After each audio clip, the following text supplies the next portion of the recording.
One thing about Blue, she always had a scheme. The summer after high school, I drove a van. Sorry, I saw Tess and I'm like, I'm such a fan. And I got confused. Sorry. The summer after high school, I drove a van she got from her cousin, who we just called Cousin. Blue got Cousin to take seats out and cut a hole in the floor so I could drive over the metal circle thing at gas stations. I drove and Cousin unscrewed the bolts to siphon diesel. We got the job done 6 times, and Blue knew a guy who drove his own long-haul truck to sell gas to, so there was money to be made. That's something Blue liked to say. I was afraid of Cousin because he was big and grumpy, but he didn't talk much. I wasn't supposed to drive, but Blue said I was smarter than people thought and taught me how, so I became our driver. Nobody suspected me bumping over the metal thing in the middle of the night except for the sleepy-looking man who worked at the 7-Eleven on Broadway in Tahoe Park. He called the police.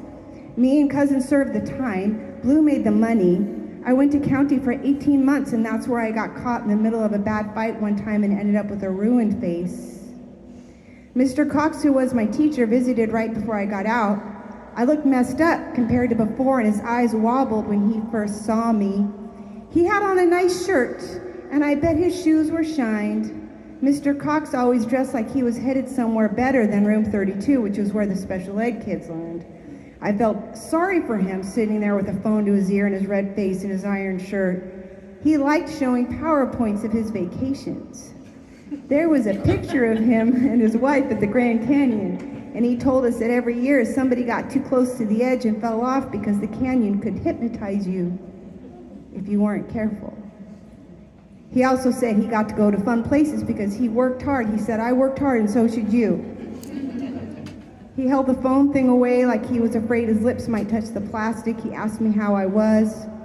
My shirt was not ironed. My shirt was orange and white stripes, and I would never enjoy a creamsicle again in the summertime, I will tell you.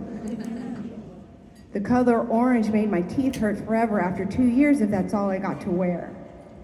I said I was going home to my mom in Oak Park, and he said he gave my name for a job cleaning classrooms at the charter school there. You can't be haunted by the past, Georgia, he said, and wouldn't look at me too long in the face. He said the most important thing was hard work. Cutting the circle hole in the bottom of the van was hard work. Sparks flew everywhere. Driving so the hole in the van matched the circle in the ground was hard work, but he didn't need to know all that.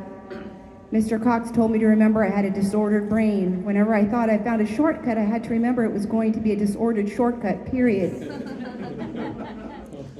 Mr. Cox was a nice man, not a creeper, nice dresser, worked hard, always visited his former students when they were about to get out of jail.